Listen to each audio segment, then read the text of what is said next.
وہ سحر کہ جس کے عوض ہم نے سارے خواب بیچے تھے، اب وہ ہماری رگوں سے سانسوں کی پلی مانگ رہی ہے صدر علی وقار، کیونکہ یہ وہ سحر تو نہیں کہ جس کی خاطر ہمارے اجداد در بدر ہوئے تھے۔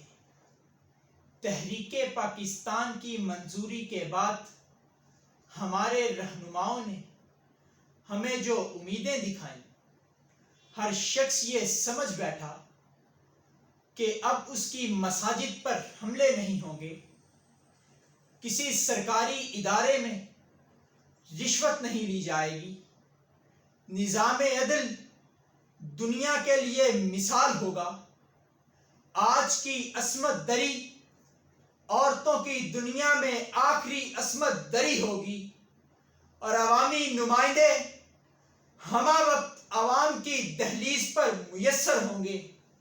مگر افسوس صدر علی وقار، افسوس کہ ہمارے ملک کے محافظوں نے اس ملک کی حفاظت کرنے کی بجائے پارلیمنٹ کو فتح کرنے میں دلچسپی لی، اور عوامی نمائندے عوام کے حقوق پامال کرتے نظر آئے۔ چوراہوں کے محافظ سرے بازار بنت حوا کو تار تار کرتے دکھائی دیے۔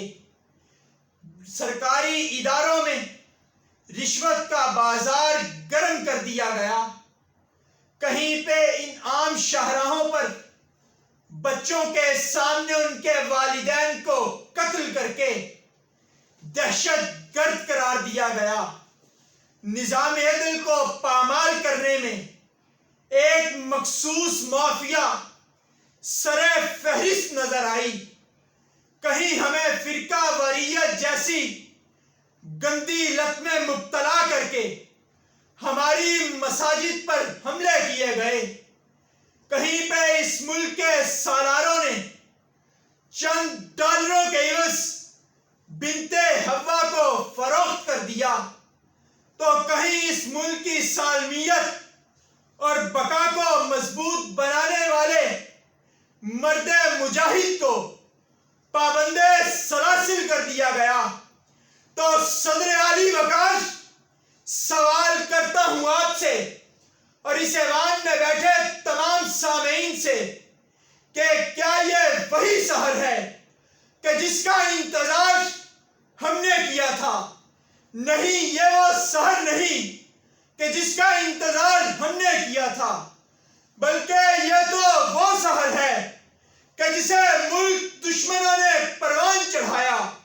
تو پھر یہ کہتے ہوئے میرا سر شرم سے جھک جاتا ہے کہ یہ داغ داغ اجالا، یہ شب گزیدہ سحر، وہ انتظار تھا جس کا، یہ وہ سحر تو نہیں، یہ وہ سحر تو نہیں کہ جس کی آرزو لے کر چلے تھے یار کہ مل جائے گی کہیں نہ کہیں، فلک کے دشت پہ تاروں کی آخری منزل، فلک کے دشت پہ تاروں کی آخری منزل۔